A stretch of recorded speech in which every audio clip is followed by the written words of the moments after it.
मी तुला सांगितलं ना, तू हे मला असं काही विचारू नकोस म्हणून. तसं काहीही नाहीये. तू खोटं बोलतेस. सागर, बस सांग ना मला काय ते. मला आधी सांग, तुला हे सगळं कोणी सांगितलं? ते महत्वाचं नाहीये. मेघना बोलली तुला काही? ते काही असेल, तू मला आधी उत्तर दे. उत्तर हवंय तुला? मग ऐक. हो, तुझ्या बाबांनी वाटणीचा विषय काढला. मग ही गोष्ट तू माझ्यापासून का लपवली होतीस? आणि तू स्वतःही त्यांना विरोध केला नाहीस? काही नाही ग, चूक तुझीच आहे. आधी कधी त्यांना विरोध केला नाहीस आणि आताही करत नाहीयेस. खरंय तुझे सगळं. चूक माझी. सगळी सगळी चूक माझीच आहे.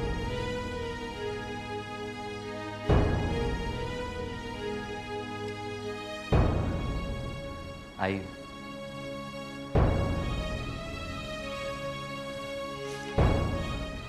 आई आय एम सॉरी आई. मी जरा जास्तच बोललो. आई, तुझी काहीही चूक नाहीये. खरंच आई, तुझी काहीच चूक नाहीये.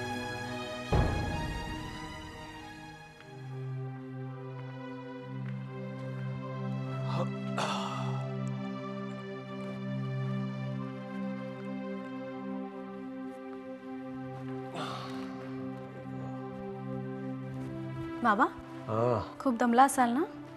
पाणी आणते.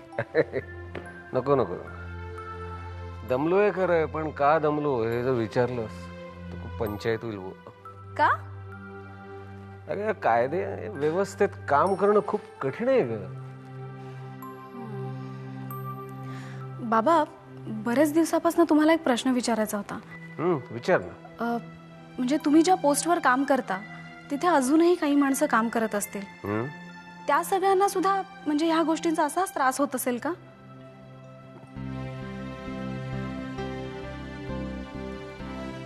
ते मला माहिती नाही, पण ज्यांचे हात भ्रष्टाचारात अडकलेले असतील ना, त्यांना मात्र या यंत्रणेचा नक्की त्रास होईल.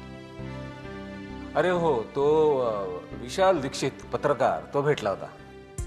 विशाल तुम्हाला भेटला होता? हो, आज सकाळी? त्यात आश्चर्य वाटण्यासारखं काय? बाबा, आज संध्याकाळपासून आतापर्यंत मी त्याच्याच सोबत होते, पण मला तो काहीच बोलला नाही. काहीतरी वेगळीच गंमत आहे माणसामध्ये. गौरी, तू माझे शब्द लिहून ठेव. हे विशाल सारखे सणकी तरुण असतात ना, हेच देशात काहीतरी बदल घडवू शकतात.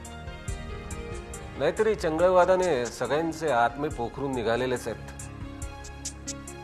अरे बापरे, हा विषय बंद करू. तुझ्या आईने ऐकलं तर ती सुरू होईल. चल.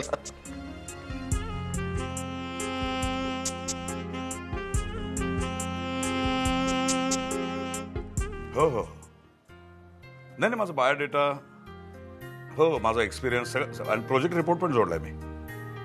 Yes sir, I expect your cooperation sir. नाही नाही नाही, पर्सनली भेटतो ना sir. Thank you, thank you very much. काय बघतेस? काय नाही काय नाही, पहिल्यापासून सुरुवात. काय चाललेलं नाही. ABCD. मी अनेक वेकन्सीसाठी प्रयत्न केला, पण शेवटी लक्षात आलं नोकरी करणं काही शक्य नाही. खरंय तुझं गोवर्धन. अरे, जिथं काम करत होतास तिथे इतक्या वरच्या पोस्टवर होतास. हो, पण शेवटी नोकरीच ना. घरचा असला तरी नोकरीच शेवटी. चालतंय, चालेल.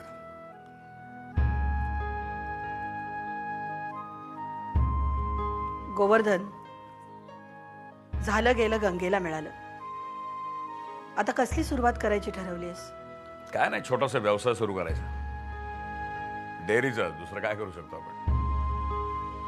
अमृत डेअरीचा रिपोर्ट तयार करताना अक्षरशः अभिमान वाटायचा. 2-2 दिवसात रिपोर्ट तयार करायचो.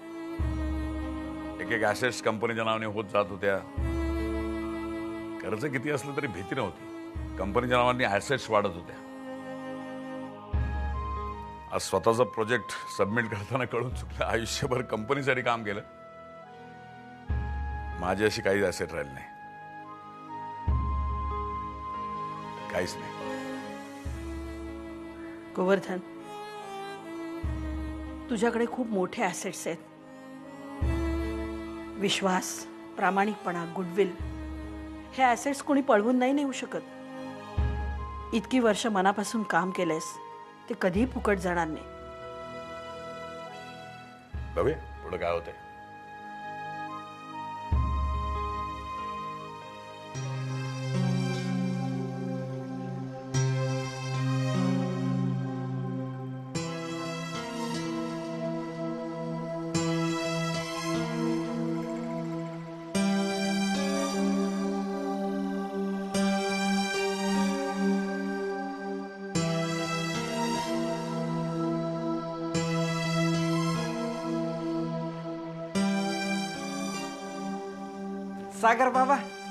सागर बाबा येता का माझ्या संग शॉपिंगला?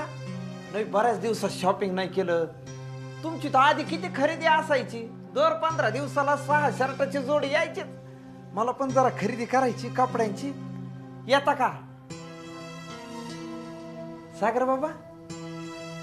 तुमचं कशातच लक्ष नसतं म्हणा, पण स्वतःकडे एवढं दुर्लक्ष केलं तर मैत्रिणी लांब लांब पळत्या ना. तुझी सगळी कामं संपली? काम चालूच असते तो, पण कधीतरी तुमची विचारपूस करायला यावं असं वाटतं म्हणून येतो. मग तू थांब इकडे, मीच बाहेर जातो.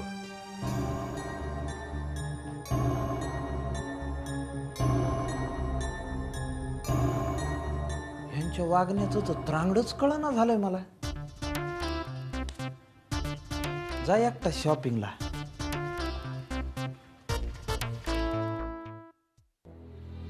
मेघना, तुला माहिती आहे, तू जर तयारीनिशी या बिझनेसमध्ये उतरलीस तर खूप काही करू शकतेस. पण या घरातलं कुणीच तुझ्यावर विश्वास ठेवत नाही, दिवाकर सुद्धा. पण बरोबर आहे ना, असं स्वतःचा अधिकार कोणीच स्वतःहून दुसऱ्याच्या हाती देत नाही, तो मिळवावा लागतो.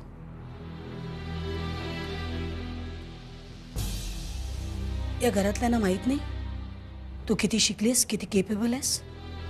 दिवाकरना माहित नाही, पण तरीही कुणीही तुझ्यावर विश्वास टाकायला तयार नाही.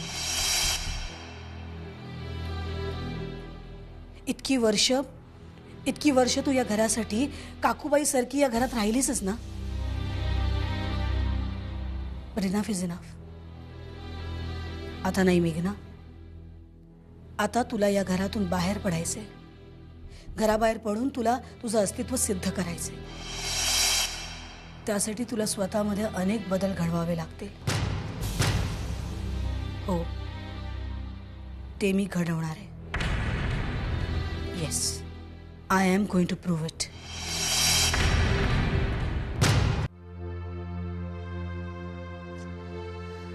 सागर, माझ्यावर विश्वास ठेव. मला हे आत्ताच कळतंय. मी तुझ्या समोर हवं तर हात जोडतो, पण राकेश प्लीज. ए, वेडा आहेस का तू? यार, आपण दोघे सख्खे भाऊ आहोत, आपली एक फॅमिली आहे. थोडेफार खटके उडणं साहजिक आहे यार, पण याचा अर्थ असा नाही की आपण वेगळं व्हायचं. मलाही कळतंय रे. तू काळजी करू नको, मी डॅडशी बोलतो. नक्की बोलशील? नक्की बोलतो. Thanks a lot Rakesh. A, thanks काय? किती काळजी करतो सागर. डोंट वरी.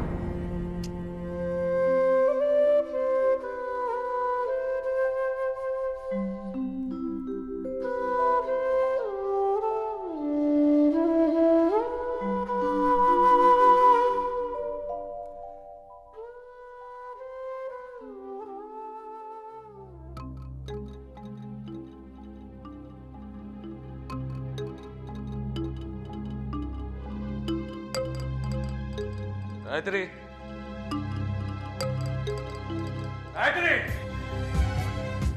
काय हे काय?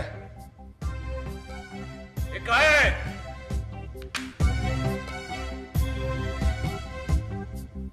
गायत्री, तुला कळत कसं नाही? ही लोक आपल्याला नाही, रादर तुला छान छोटीची पैशाची चटक लावण्याचा प्रयत्न करतायत. मला नाही वाटत तसं. मी काय कोणी लहान मुलगी आहे का हो, की मला कुणी कशाची सवय लावावी, मला चांगल्या वाईटातलं काही कळत नाही? आणि हे छान छौकी पैशाची सवय मला कुणी लावण्याचं काहीच कारण नाहीये. मी अतिशय श्रीमंत घरात वाढलेली मुलगी आहे. माझ्या मानी, माझ्या दोन्ही भावांनी मला अतिशय ऐशोआरामात कायम वाढवलेलं आहे. आणि याच सगळ्या माझ्या लोकांनी जर मला आज मदत केली तर त्याचा तुम्हाला काय त्रास होतोय? का त्याचाच त्रास होतोय तुम्हाला? मूर्खासारखं काहीतरी बोल नकोस. मी काय सांगतो ते ऐक. त्यापेक्षा आज तुम्हीच माझं ऐका. मी काय सांगते ते तुम्ही ऐका.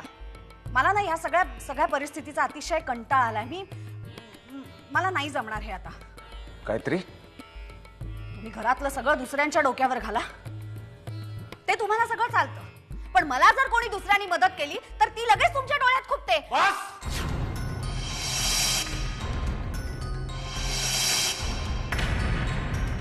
तू जर अशीच वागणार असशील, माझं ऐकणार नसशील, तर तुला ह्या घरात जागा नाही. तू तुझ्या मांकडे जाऊ शकतेस. जो तुझे लाड करणारे भाऊ आहेत ना, त्यांच्याकडे जाऊ शकतेस तू.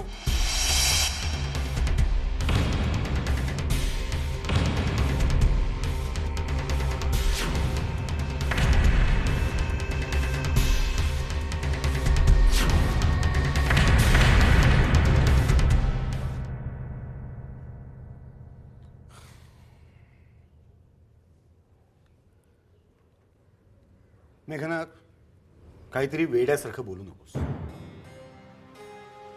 दिवाकर, मी आत्तापर्यंत वेड्यासारखं वागत होते आणि म्हणून मी स्वतःची ओळख देखील गमावून बसले.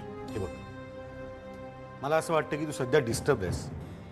आपण ह्या विषयावरती नंतर बोलू. नाही, आता यापेक्षा जास्त वेळ नाहीये माझ्याकडे घालवायला. मेघना, हे बघा दिवाकर, मी या विषयावर तुमच्याशी चर्चा करायला इथे बसलेले नाहीये.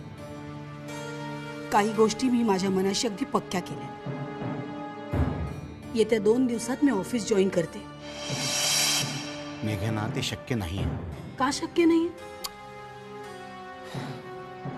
कारण तुला माहिती आहे का? हे बघ मेघना, घरातल्या बाईने ऑफिसमध्ये लक्ष दिलेलं माना आवडणार नाही.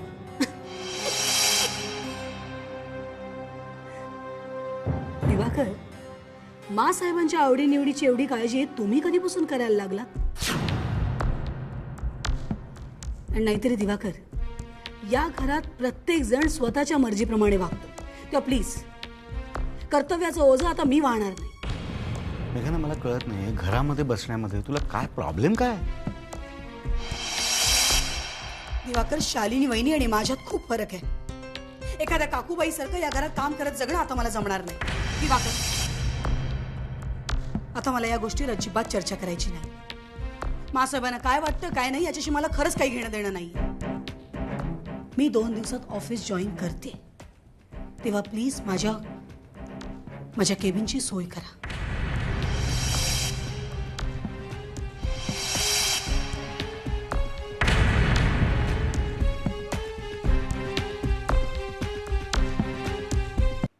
मी अशा परिस्थितीत काय करायला हवं होतं?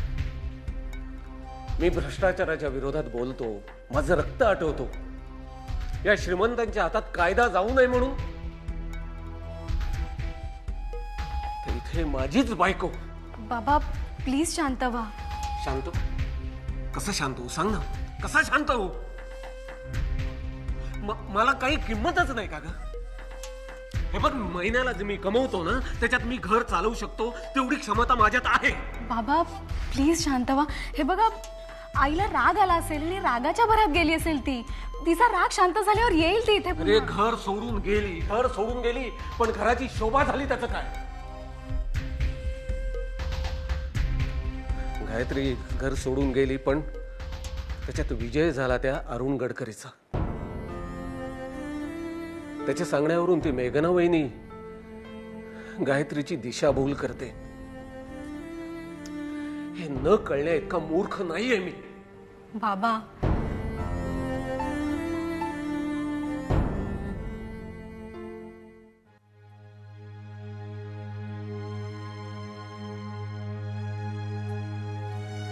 चहा. शालिनी,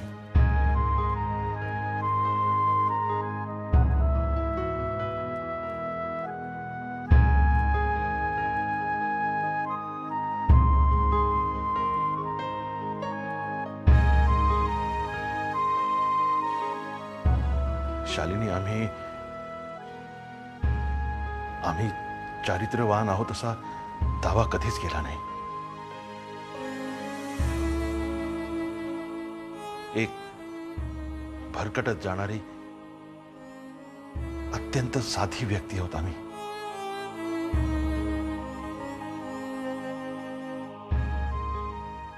आजपर्यंत खूप वेळा मनात आलं की सगळ्या गोष्टी तुम्हाला सांगून टाकाव्यात, पण नाही, एवढा धीर आम्ही एकवटू शकलो नाही. पण आता आम्हाला सहन नाही होत. हे ओझं खांद्यावर घेऊन नाही फिरू शकत आम्ही. आम्हाला तुम्हाला सगळं सांगायचंय.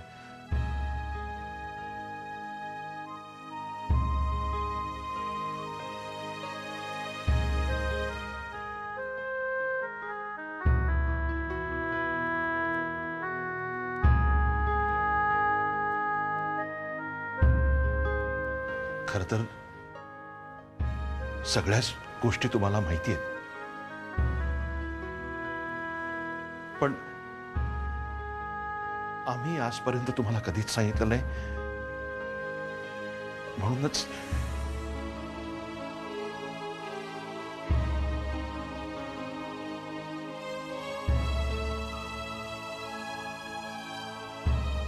शालिनी, आमचे वैजयंती नावाच्या एका बाईशी संबंध आहेत. गेली अनेक वर्ष.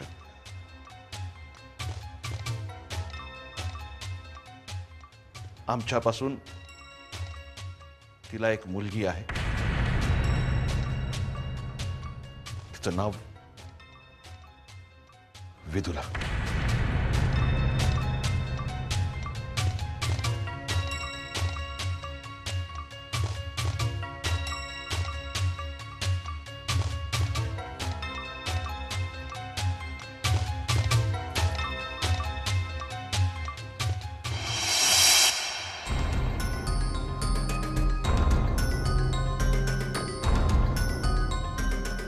लग्न झाल्यावर माहेर सोडलं ना,